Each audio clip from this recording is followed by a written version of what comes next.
الحمدللہ، اللہ تعالیٰ کا لاکھ لاکھ شکر ہے کہ مالک الملک نے اپنی یاد کی توفیق اور موقع عطا فرمایا۔ لاکھوں اور کروڑوں درود حضرت محمد مصطفیٰ صلی اللہ علیہ وآلہ وسلم پر، جن کے طفیل مالک الملک نے یہ مہربانی عطا فرمائی۔ سامعین کرام، اللہ تعالیٰ نے قرآن پاک میں ارشاد فرمایا،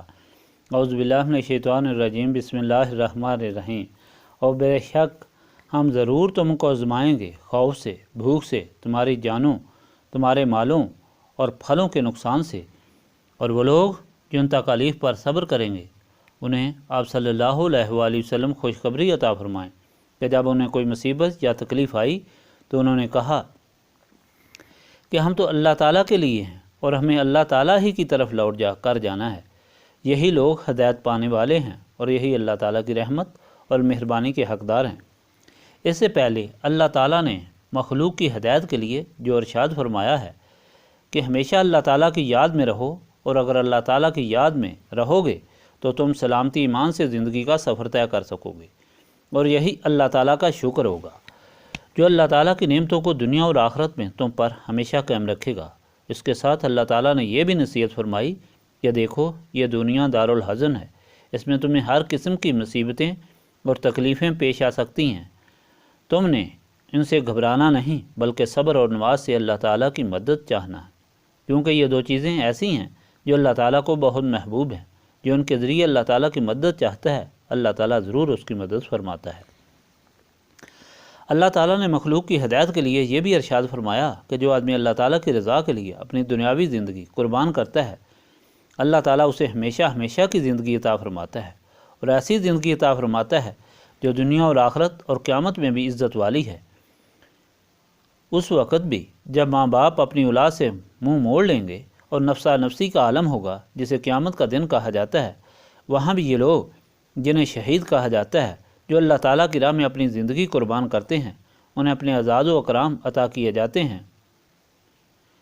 انہیں بہت سے اعزاز و اکرام عطا کیے جاتے ہیں۔ شہید 70 آدمیوں کی شفاعت کر سکے گا اور 70 آدمیوں کو شہید کی سفارش پر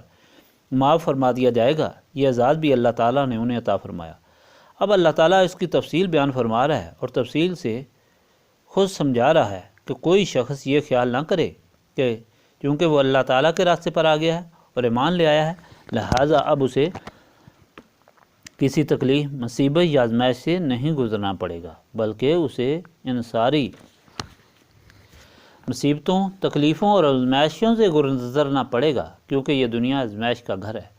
نبی پاک صلی اللہ علیہ وآلہ وسلم کے زمانے میں ایسے لوگ تھے جو اس خیال سے ایمان لائے کہ جو مسلمان ایمان لے آئے تھے، اللہ تعالیٰ نے انہیں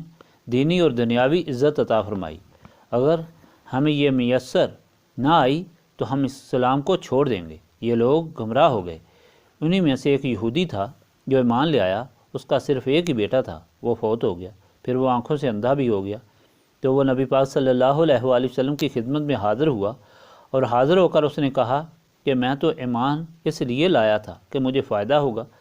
لیکن مجھے تو الٹا نقصان ہوا ہے، مجھے اسلام راس ہی نہیں آیا۔ اس لیے آپ صلی اللہ علیہ وآلہ وسلم اپنا اسلام واپس لے لیں۔ نبی پاک صلی اللہ علیہ وآلہ وسلم نے ارشاد فرمایا کہ اسلام واپس نہیں ہو سکتا۔ اس کا مطلب یہ نہیں تھا کہ جو آدمی بھی گمراہ ہو گیا وہ اسلام پر نہیں رہے گا، بلکہ حضور پاک صلی اللہ علیہ وآلہ وسلم کے اس ارشاد کا مطلب یہ تھا کہ تم اسلام لائے ہی نہیں تھے، تم تو اپنے دنیاوی غرض کے لیے ایمان لائے تھے، تم تو مسلمان ہوئے ہی نہیں تھے۔ جو ایمان لے آتا ہے اس کے سامنے تو دنیا کی کوئی حیثیت اور قیمت ہی نہیں رہتی۔ ایک بیٹا کیا ہزاروں بیٹے بھی قربان ہو جائیں تو وہ اللہ تعالیٰ کا شکر ادا کرتا ہے اور اسے اپنی سعادت مندی سمجھتا ہے۔ اللہ تعالیٰ یہ فرماتا ہے کہ کوئی شخص یہ خیال مت کرے کہ وہ اسلام لے آیا ہے، اب اسے کوئی تکلیف نہیں ہوگی، اسے کوئی مشکل نہیں پیش آئے گی اور اسے کوئی آزمائش نہیں آئے گی۔ تمہیں ضرور آزمایا جائے گا، اگرچہ تمہیں ایسی آزمائشیں نہیں آئے گی جو تمہیں ختم کر دے اور تمہیں اس قابل نہ چھوڑے کہ تم صحیح راستے پر نہ آ سکو۔ جب بھی اللہ تعالیٰ مناسب سمجھے گا تم پر تھوڑی تھوڑی آزمائش ضرور آئے گی، لیکن ان تکلیفوں میں تم اللہ تعالیٰ کا راستہ نہ چھوڑنا۔ خواہ خوشی کی آزمائش ہو، خواہ غم کی آزمائش ہو، ہمیشہ راہ راست اور ہدایت کے راستے پر رہنا اور تم اللہ تعالیٰ کی مدد چاہنا تاکہ تم اس آزمائش سے صحیح طور پر کامیاب ہو کر نکل سکو۔ اور اس مدد کے چاہنے کے لیے ذریعہ یہ ہے کہ صبر کرو اور نماز پڑھو، کیونکہ نبی پاک صلی اللہ علیہ وآلہ وسلم جن کو نمونہ بنا کر تمہاری ہدایت کے لیے بھیجا گیا ہے،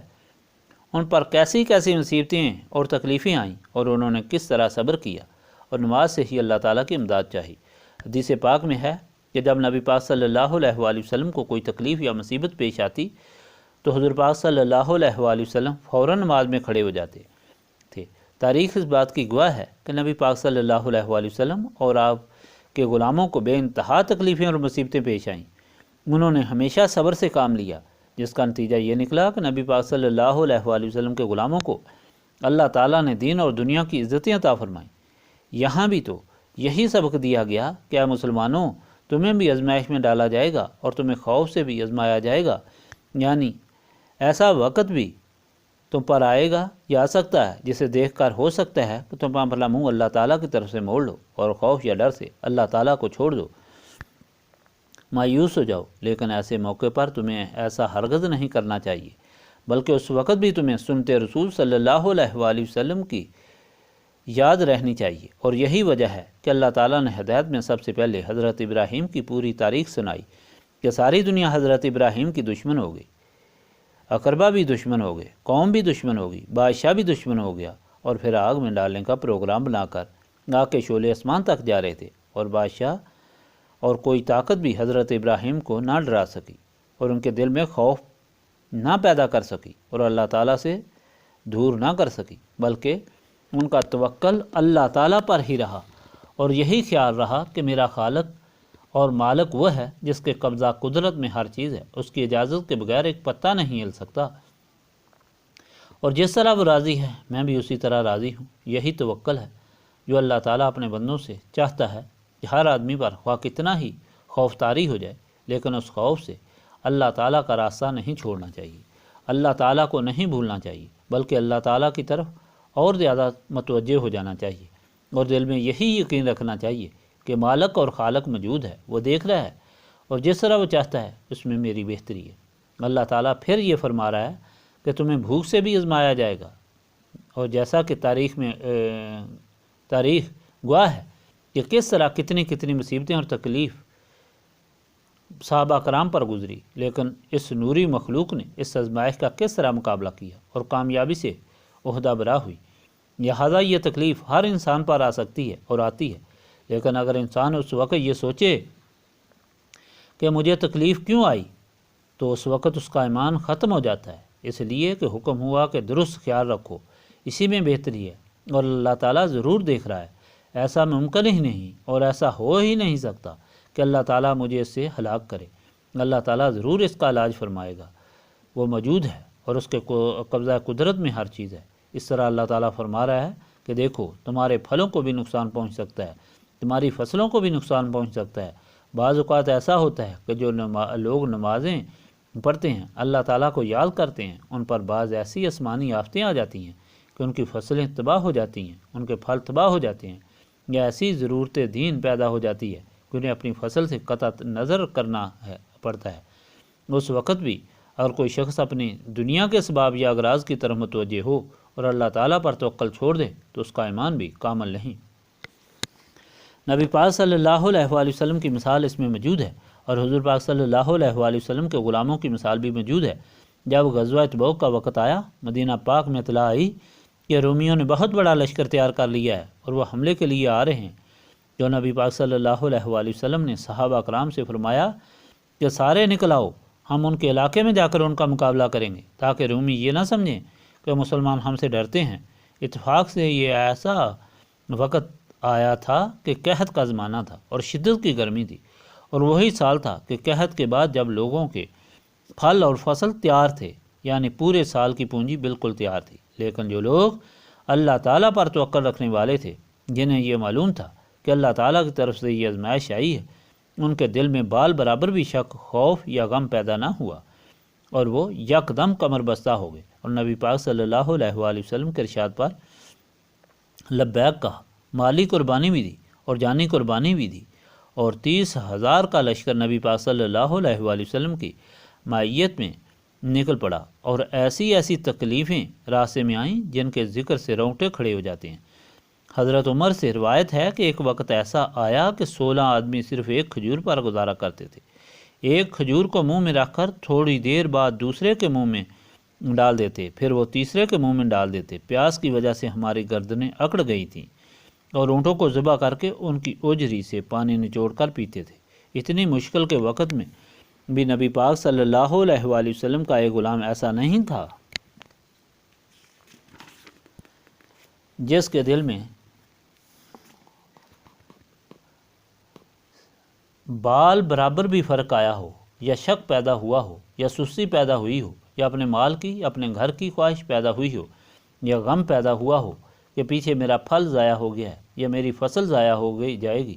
کیونکہ عین فصل کاٹنے کا وقت تھا اور پھل توڑنے کا وقت تھا۔ چند صحابہ کرام جو نہایت عاشق تھے وہ اتفاق سے پیچھے رہ گئے، جن میں سے حضرت کعب بن مالک تھے، اور وہ اس وجہ سے پیچھے رہ گئے کہ ان کی سواری سب سے اچھی سواری تھی جو انہوں نے جہاد کے لیے تیار کر رکھی تھی۔ ان کے دل میں یہ خیال آ گیا کہ کوئی بات نہیں، میری سواری بہت مضبوط ہے، میں ایک دن بعد چل کر بھی پہنچ جاؤں گا، میں اپنا تھوڑا سا کام کر لوں۔ وہ دن پورا گزر گیا، کام مکمل نہ ہوا۔ انہوں نے سوچا کہ میری سواری تیز ہے، پھر بھی پہنچ جائے گا۔ اس طرح 2-3 دن گزر گئے تو پھر وہ ڈر گئے، کیا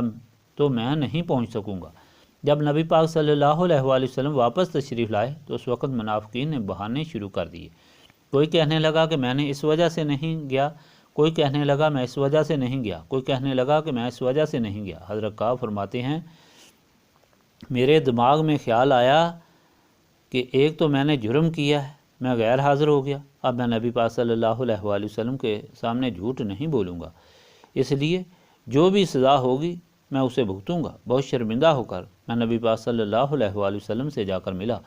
تو حضور پاک صلی اللہ علیہ وآلہ وسلم نے چہرہ مبارک دوسری طرف پھیر لیا۔ میں یہ سمجھا کہ مجھ پر قیامت ٹوٹ پڑی ہے اور میں پریشان ہو کر پیچھے ہٹ کر بیٹھ گیا۔ ہر روز اسی طرح ہوتا تھا۔ ہم 3 آدمی تھے۔ منافق تو عذر اور بہانے کر کے چلے گئے تھے، لیکن ہم ہر روز صبح نماز کے بعد نبی پاک صلی اللہ علیہ وآلہ وسلم کی خدمت میں حاضر ہوتے۔ جب بھی ہم جاتے تو پہلے حضور صلی اللہ علیہ وآلہ وسلم مسکراتے تھے، کچھ ارشاد فرماتے تھے، لیکن اب حضور پاک صلی اللہ علیہ وآلہ وسلم چہرہ مبارک دوسری طرف کر لیتے تھے۔ میں سخت پریشان ہو گیا اور نبی پاک صلی اللہ علیہ وآلہ وسلم نے ارشاد فرمایا کہ یہ لوگ جو پیچھے رہ گئے تھے ان سے کوئی مسلمان نہ تو ملے اور نہ ہی بات کرے۔ نتیجہ یہ ہوا کہ ہمارے جو اپنے قریبی رشتہ دار تھے انہوں نے سلام کرنا بھی بند کر دیا۔ اس طرح معلوم ہوتا ہے کہ ہم شہر میں اجنبی ہیں، اور نہ بازار میں کوئی بات کرتا اور نہ ہی گھر اور گلی کوچوں میں کوئی بات کرتا، ہر طرف خاموشی تھی۔ اس سخت پریشانی کے عالم میں ایک دفعہ میں بازار سے آ رہا تھا تو ایک آدمی تلاش کر رہا تھا کہ کعب بن مالک کہاں ہیں۔ کسی نے کہا وہ جا رہے ہیں۔ وہ آدمی میرے پاس آیا اور آ کر اس نے ایک خط میرے ہاتھ میں دیا۔ میں نے خط لیا اور اس کو کھولا تو دیکھا کہ وہ شہنشاہ روم کا خط ہے، اور اس میں یہ لکھا ہوا ہے کہ ہمیں معلوم ہوا ہے کہ تمہارے آقا محمد صلی اللہ علیہ وآلہ وسلم نے تمہارے ساتھ جو ظلم کیا اور تمہاری خدمت اور غلامی کی کوئی قدر نہیں کی، تم ہمارے پاس آ جاؤ، ہم تمہیں انعامات سے نوازیں گے۔ جب میں نے خط دیکھا تو مجھ پر تو آسمان ٹوٹ پڑا اور مجھے خیال آیا کہ یہ زمین پھٹ جائے اور میں اس کے اندر چلا جاؤں۔ میں تو واقعی منافق ہو گیا ہوں کہ دشمن کو اتنی ضرورت ہو گئی ہے کہ اتنا منافق سمجھنے لگے کہ وہ مجھے اپنی طرف بلاتے ہیں، یعنی دنیا کی طرف بلاتے ہیں۔ قریب ایک تندور تھا، میں نے وہ خط اس تندور میں ڈال دیا، خاموشی سے چلا گیا اور استغفار شروع کیا۔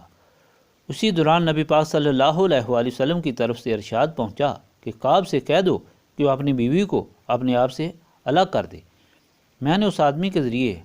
عرض کی کہ حضور پاک صلی اللہ علیہ وآلہ وسلم سے پوچھو کہ میں طلاق دے دوں۔ حکم ہوا کہ نہیں، طلاق مت دو، بلکہ اسے اپنے گھر بھیج دو۔ میں نے فوراً بیوی سے کہا کہ جاؤ، تم ابھی چلی جاؤ، تمہارے ساتھ میرا کوئی تعلق نہیں۔ جب میں پریشان ہو کر بارگاہ رسالت میں گیا تو نبی پاک صلی اللہ علیہ وآلہ وسلم نے ارشاد فرمایا کہ جب تک اللہ تعالیٰ کی طرف سے ان کے لیے معافی کا اعلان نہ ہو تو ان کے لیے کوئی معافی نہیں۔ جب یہ آزمائش پوری ہوئی تو اللہ تعالیٰ کی طرف سے حکم ہوا کہ ان لوگوں کو معاف کیا جاتا ہے۔ اس وقت حضرت ابوبکر صدیق اور حضرت عمر دونوں میرے مکان کی طرف دوڑے۔ میں چھت پر بیٹھا ہوا دیکھ رہا تھا اور دور سے انہوں نے کہا کہ کعب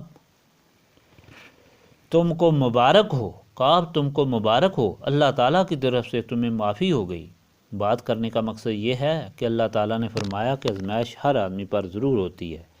ان لوگوں پر تو بہر صورت آزمائش گزری جو جنگ کے میدان میں گئے، جنہوں نے تکلیفیں برداشت کیں، اور جو نہیں پہنچ سکے۔ یہ ہو سکتا تھا کہ یہ کہا جاتا کہ کعب بن مالک بھی تو عاشق رسول صلی اللہ علیہ وآلہ وسلم ہیں، ان سے معمولی سی غلطی ہوئی اور یہ آزمائش سے بچ گئے۔ اس طرح جان چھڑانے سے بھی آدمی آزمائش سے بچ سکتا ہے، لیکن نہیں، ان کو بھی آزمائش سے گزرنا پڑا، اور ان کی آزمائش دوسروں کی آزمائش سے کئی گنا زیادہ سخت تھی۔ معلوم یہ ہوا کہ ہر آدمی کو آزمائش سے گزرنا پڑتا ہے۔ اس طرح اللہ تعالیٰ فرماتا ہے کہ جانوں کی آزمائش سے بھی تمہیں گزرنا پڑے گا، تمہارے مالوں کو بھی نقصان پہنچ سکتا ہے، اور یہ بھی رسول پاک اور ان کے غلاموں کی سنت ہے۔ احد کے میدان میں یہ مشہور ہو گیا کہ نبی پاک صلی اللہ علیہ وآلہ وسلم شہید ہو گئے ہیں۔ عورتیں اور بوڑھے مدینہ پاک میں رہ گئے تھے، وہ بھی میدان کارزار کی طرف دوڑ بڑھے۔ ایک مائی جا رہی تھی تو آگے سے ایک صحابی آ رہے تھے۔ اس نے پوچھا کہ رسول اللہ صلی اللہ علیہ وآلہ وسلم کس طرح ہیں؟ اس صحابی نے کہا تمہارا باپ شہید ہو گیا ہے۔ اس مائی نے پوچھا کہ رسول اللہ صلی اللہ علیہ وآلہ وسلم کس طرح ہیں؟ اس نے کہا تمہارا شوہر بھی شہید ہو گیا ہے۔ اس نے پوچھا رسول اللہ صلی اللہ علیہ وآلہ وسلم کس طرح ہیں؟ تو اس نے کہا تمہارا بیٹا بھی شہید ہو گیا ہے، اور اسی طرح تمہارا بھائی بھی شہید ہو گیا ہے۔ مائی نے پوچھا کہ میں تم سے پوچھ رہی ہوں کہ رسول اللہ صلی اللہ علیہ وآلہ وسلم کس طرح ہیں، اور تم اوروں کے نام لے رہے ہو؟ اس نے کہا رسول اللہ صلی اللہ علیہ وآلہ وسلم خیریت سے ہیں۔ اس نے کہا کہ الحمدللہ، اگر رسول اللہ صلی اللہ علیہ وآلہ وسلم خیریت سے ہیں تو سب خیریت ہے، کسی کی کوئی پرواہ نہیں۔ یہ بھی ایک آزمائش تھی، اور کتنی زبردست آزمائش تھی، یہ جانوں کی آزمائش تھی، لیکن اس عظیم صحابیہ نے قریبی رشتہ داروں کی پرواہ کیے بغیر حضور پاک صلی اللہ علیہ وآلہ وسلم سے محبت کا اظہار کر دیا۔ اس طرح اللہ تعالیٰ فرماتا ہے کہ تمہیں ہر قسم کی آزمائش سے گزرنا ہے، اور جو بھی اس آزمائش میں پورا اترتا ہے اللہ تعالیٰ اسے اپنی نعمتوں سے نوازتے ہیں۔ اللہ تعالیٰ نبی پاک صلی اللہ علیہ وآلہ وسلم کو فرماتا ہے کہ ایسے مومنین اور ایسے ایمان لانے والوں کو خوشخبری سنا دیں کہ جو ہر مصیبت، ہر تکلیف اور ہر آزمائش میں یہ کہتے ہیں کہ ہم اللہ تعالیٰ کے لیے ہیں، اور ہمیں اللہ تعالیٰ کی طرف ہی پلٹ کر جانا ہے، ہمیں کیا غم ہے، ہمیں کیا ڈر ہے۔ انہیں یہ خوشخبری سنا دو کہ سب سے بڑی چیز جو ہدایت ہے وہ ہم ان کو عطا فرما رہے ہیں، اور پھر انہیں اپنی رحمت سے نوازیں گے، اور ہمیشہ ہمیشہ ہماری رحمت میں رہیں گے۔ گویا یہی فائز المرام اور اپنی مرادوں کو پانے والے ہیں۔ سامعین کرام، آپ کے سامنے یہ سب بیان کرنے کا مقصد یہ ہے کہ یہ دنیا دارالحزن ہے۔ یہاں بہت سے لوگ ہمارے پیسا فرمایا یہاں بہت سے لوگ ہمارے پاس آتے ہیں اور یہ کہتے ہیں کہ لوگ تو ہمیں تانا دے رہے ہیں کہ تم موہڑا شریف کے مرید ہو اور تمہیں پھر بھی تکلیف پہنچ رہی ہے، تم پھر بھی بھوکے ہو، تمہیں یہ بیماری لگ گئی ہے۔ یہ اس لیے کہہ رہے ہیں کہ شیطان ان کے دل میں ایسے وسوسے ڈالتا ہے، ورنہ اگر تاریخ اسلام اٹھا کر دیکھی جائے تو یہ معلوم ہوگا کہ جو جتنا زیادہ مومن، زیادہ ایمان والا اور زیادہ اخلاق رکھنے والا ہے، اسے زیادہ مصیبتیں اور تکلیفیں اور زیادہ آزمائشوں سے گزرنا پڑا، اور آزمائشوں کے بغیر کسی کا چھٹکارا نہیں ہو سکتا۔ انسان شیطان کے کہنے پر اس بات پر گمراہ ہو سکتا ہے کہ اللہ تعالیٰ کو اس آزمائش کی کیا ضرورت ہے۔ اللہ تعالیٰ تو لوگوں کے دلوں کی بات جانتا ہے، اللہ تعالیٰ کو تو لوگوں کے دلوں کا بھی علم ہے، پھر اس کو آزمائش کی کیا ضرورت ہے۔ یہ بات بالکل صحیح اور سچ ہے کہ اللہ تعالیٰ علیم بذات الصدور ہے، دلوں کی بات جانتا ہے، لیکن آزمائش یہ ہے کہ لوگ حقیقت کو جان لیں، لوگ یہ سمجھ لیں کہ کیا غلط ہے اور کیا صحیح ہے، اور لوگ یہ سمجھ لیں کہ اللہ تعالیٰ کے فیصلے ہمیشہ انصاف پر ہوتے ہیں۔ اگر آزمائش نہ ہو تو وہ لوگ جو جھوٹے ہیں اور جو منافق ہیں سب سے پہلے وہی بڑھ کر کہیں گے ہم ہی سب سے زیادہ فدائی ہیں، ہم ہی سب سے زیادہ مخلص ہیں، ہم ہی زیادہ اسلام لائے ہیں، ہم ہی زیادہ خدمت کرنے والے ہیں، ہم ہی سب سے زیادہ تکلیفیں برداشت کرنے والے ہیں اور اثار اور خلوص والے ہیں۔ لیکن آزمائش سے ہی پتہ چلتا ہے کون مخلص ہے اور کون مخلص نہیں۔ لوگ جو صحیح خلوص رکھنے والے ہیں، جو اللہ تعالیٰ اور رسول اللہ صلی اللہ علیہ وآلہ وسلم سے محبت رکھنے والے ہیں، وہی اپنی جان بھی قربان کرتے ہیں، مال بھی قربان کرتے ہیں، بچوں کو بھی قربان کرتے ہیں، اور نہ کسی سے ڈرتے ہیں اور نہ کسی سے خوف کھاتے ہیں، نہ کوئی غم رکھتے ہیں، صرف وہ اللہ تعالیٰ سے محبت رکھتے ہیں اور اسی کے طلبگار ہوتے ہیں، اور اس کے سارے غم اور ان کے سارے فکر، ان کی ساری تکلیفیں، ساری مصیبتیں اللہ تعالیٰ کے سپرد ہو جاتی ہیں۔ یعنی یہ آزمائش تو ہر ایک پر آتی ہے اور ضرور آتی ہے، یہ اللہ تعالیٰ کا فرمان ہے۔ انسان انتہائی کمزور چیز ہے۔ اگر انسان فقط تنہا ہو اور اسے دنیا میں اپنی زندگی گزارنی پڑے اور اس پر مستزادیہ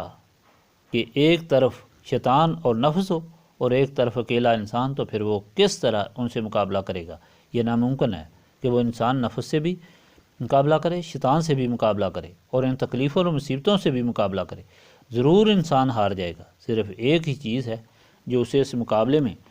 اور اس آزمائش پر پورا اتارتی ہے اور اسے ان تکلیفوں اور مصیبتوں میں سنبھالتی ہے، اور وہ چیز نسبت رسولی صلی اللہ علیہ وآلہ وسلم ہے۔ جن لوگوں کا تعلق نبی پاک صلی اللہ علیہ وآلہ وسلم کے سینہ پاک میں جو نور ہے اس نور سے ہو جاتا ہے، تو ان کے سینے منور ہو جاتے ہیں، اور دنیا کا خوف اور حقیقت ان پر روز روشن کی طرح واضح ہو جاتا ہے۔ انہیں دنیا کی آرائش و زیبائش سے کوئی سروکار نہیں ہوتا، کیونکہ انہیں اس کی اصل حقیقت معلوم ہو جاتی ہے۔ ان کو یہ معلوم ہوتا ہے کہ یہ صراط مستقیم ہے، یہ اللہ تعالیٰ تک پہنچانے والا راستہ ہے، اور اسی میں دنیا اور آخرت کی فلاح ہے۔ اس لیے نسبت رسولی صلی اللہ علیہ وآلہ وسلم رکھنے والے ان آزمائشوں پر پورا اترتے ہیں، گویا اس دنیا میں کامیابی سے زندگی گزارنے کے لیے نسبت رسولی صلی اللہ علیہ وآلہ وسلم ضروری ہے۔ اگر انسان کو نسبت رسولی صلی اللہ علیہ وآلہ وسلم حاصل نہ ہو تو وہ بے شک عابد بھی ہو، حافظ بھی ہو، عالم بھی ہو، وہ ہر قسم کی خوبی اس میں ہو، لیکن کسی وقت بھی آزمائش میں آ کر وہ اپنے ایمان کی دولت ہار سکتا ہے، شیطان سے ہار سکتا ہے، نفس سے ہار سکتا ہے، اور کسی وقت بھی دیواروں سے ٹکرا کر، کسی وقت بھی کانٹوں سے الجھ کر، اور کسی وقت بھی گھڑوں میں گھر کر اپنی سلامتی کو تباہ و برباد کر سکتا ہے۔ صرف وہی لوگ سلامتی ایمان سے سفر طے کر سکتے ہیں جو نسبت رسولی صلی اللہ علیہ وآلہ وسلم رکھتے ہیں، جو انہیں ہر مصیبت، تکلیف اور غم کے وقت سنبھالا دیتی ہے، جو ہر چیز کی حقیقت ان کے سامنے اشکار کرتی ہے، اور جو ہمیشہ ان کو سلامتی کے راستے پر گامزن رکھتی ہے، اور اللہ تعالیٰ اور رسول صلی اللہ علیہ وآلہ وسلم کے ساتھ سرخروئی اور سرفرازی سے ملاتی ہے۔ گویا دنیا سے ایمان کو سلامت لے جانے کے لیے نسبت رسولی صلی اللہ علیہ وآلہ وسلم کی ضرورت ہے، اور نسبت رسولی صلی اللہ علیہ وآلہ وسلم صاف سینوں کو نصیب ہوتی ہے، اور سینے صاف یاد الہی سے ہوتے ہیں، اور یہی اس محفل کی غرض و غایت ہے۔ وہ سارے لوگ جو سلامتی ایمان سے اس دنیا کا سفر کرنا چاہتے ہیں، وہ سارے مل کر بیٹھیں اور اللہ تعالیٰ کی یاد اس کثرت سے کریں کہ شیطان اور نفس کی وجہ سے ان کے دلوں میں جو زنگ اور سیاہی پیدا ہو گئی ہے وہ دور ہو جائے، ان کے سینے صاف ہو جائیں، اور نسبت رسولی صلی اللہ علیہ وآلہ وسلم سے ان کے دل و دماغ منور ہو جائیں، اور اسی طرح دونوں جہانوں کے غموں سے نجات اور دونوں جہانوں کی خوشیاں حاصل کر کے یہاں سے لوٹیں۔ اللہم صلی علی سیدنا محمد وعلی آلہ وصحابہ صلاۃ تکون لنا امان من کل خوف، لا الہ الا انت سبحانک انی کنت من الظالمین، استغفر اللہ العظیم الذی لا الہ الا هو الحی القیوم واتوب الیہ، استغفر اللہ العظیم الذی لا الہ الا هو الحی القیوم واتوب الیہ، استغفر اللہ العظیم الذی لا الہ الا هو الحی القیوم واتوب الیہ، ربنا تقبل منا انک انت السمیع العلیم وتب علینا انک انت التواب الرحیم۔